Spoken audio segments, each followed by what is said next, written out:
Hey guys, how you doing? Luna here with a new video. Welcome back to the channel. Today I wanted to jump in here and tell you guys about what, in my opinion, is the most underrated album by the Beatles. Now, before I say anything, I want to make sure you guys understand that when I say this album is underrated, I don't mean it sold poorly. I don't mean that the critics didn't like the album. I know full well this album did pretty good in terms of sales. I mean, I think it sold over 7 million records or something ridiculous like that. But let's be honest here, boys. We're talking about the Beatles. Almost every single album they release is seen as a milestone of music that changed the world in its own way, but when it comes to the album we're talking about today, things are a little different. Magical Mystery Tour was released in November of 1967 in the US and worked as a soundtrack for the psychedelic film of the same name. It was actually supposed to be an EP and was released as an EP in the UK until Capitol Records saw an opportunity to make more money. Since a lot of fans were hoping for another psychedelic journey by the band, they decided to add the singles from 1967 to build up the runtime of the album and release the project as an LP. Now, if I want you guys to understand why I believe this record is underrated, we have to understand the context in which it was released. Because before this album, we had an amazing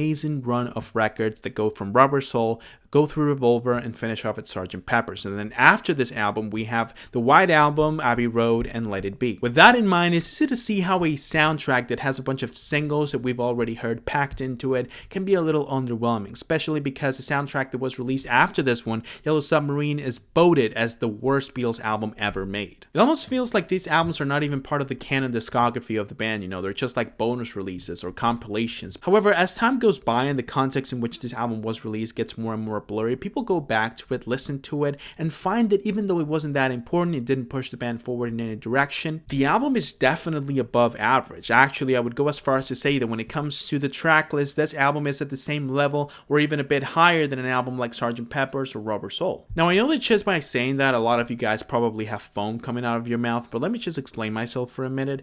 I am by no means saying that an album like Magical Mystery Tour is more important or as important, as influential, and as impactful as a record like Sgt. Pepper's. Sgt. Pepper's is one of the most influential albums of all time. It introduced a new style of music, a new way to organize the album. It introduced the concept of concept albums, and it was extremely groundbreaking at the time. Magical Mystery Tour was only trying to ride the wave that Sgt. Pepper's produced. However, if we were to remove the context and the impact they had on music and only compare the records based on the quality of the songs, I think the albums would be pretty even, and I would go as far as to say that Magical Mystery Tour is better. And I know a lot of you guys will still disagree with me, so let me run you through a few of the songs from Magical Mystery Tour. The first notable track we have on this album would be Blue Jay Way by George Harrison, a song that's 1,000 times better than the counterpart in Sgt. Pepper's Within You Without You. In my opinion, the lyrics are more abstract, therefore more interesting and thought-provoking, and I think that it uses the Indian classical elements that George Harrison was being influenced by at that moment of his career more efficiently, and ultimately I think this song is a lot more immersive than Within You Without You, therefore I prefer this track. Paul has one of his most playful and charming songs in this album with Hello Goodbye, Your Mother Should Know, and the wonderful classic Penny Lane.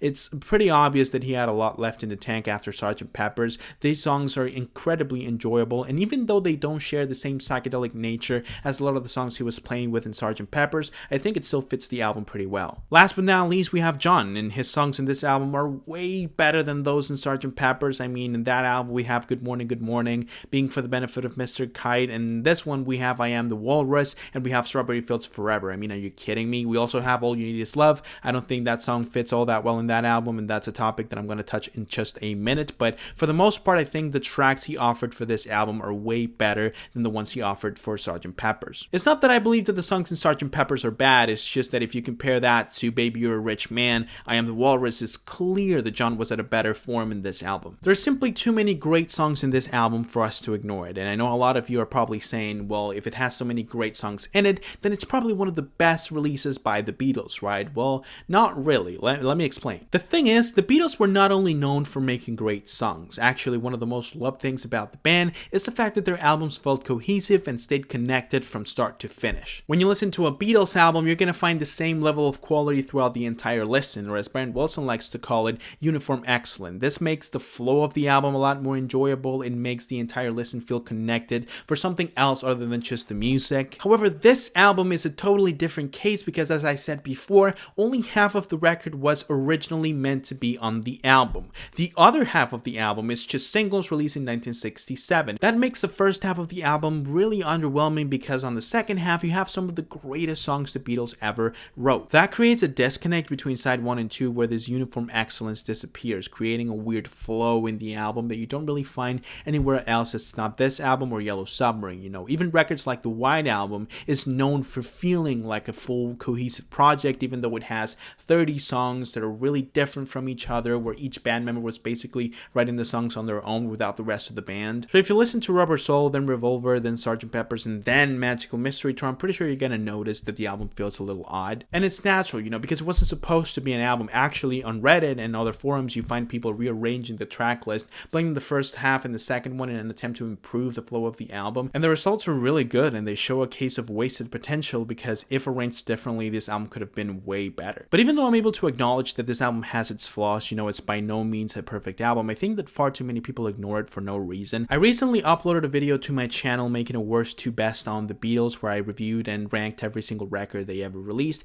and there was a lot of people arguing that this album shouldn't even be counted as a canon release because it was originally supposed to be an EP, as if that meant something, Ultimately, I guess that what I'm trying to say here is that even though this was clearly not a pivotal moment for the band, it didn't bring the band closer to its next album, nor did it make history like its predecessor. It did provide an enjoyable track list with some of the greatest songs made by the Beatles. Penny Lane, All You Need Is Love, Strawberry Fields Forever for Many, John Lennon's best composition, Your Mother Should Know, I Am the Walrus, Hello Goodbye. So many great songs that I think it would be a sin to ignore this album and to not explore the story behind it and how it affected the band, because it's honestly very interesting. So if you're a fan, you should definitely give it a try. So is it their best album? There's absolutely no way, but it's still an amazing record that deserves more praise and is definitely underrated. However, that is only my personal opinion, so if you guys have your own, and I'm pretty sure you do, you can go ahead and leave it down below in the comments, and I'll make sure to read it and give you my opinion on your opinion. I truly hope that you guys enjoyed this video. If you did, you can go ahead and leave a like and subscribe to the channel so you don't miss any other videos that I upload. Also, if you want me to talk about any other topics related to music, if you want me to check out a song, album, or artist, you can go ahead and leave it down below as well, and I'll make sure to fulfill a request as soon as I can. Once again, I hope that you guys enjoyed, and I hope that I can see you soon with a new video. But until then, bye.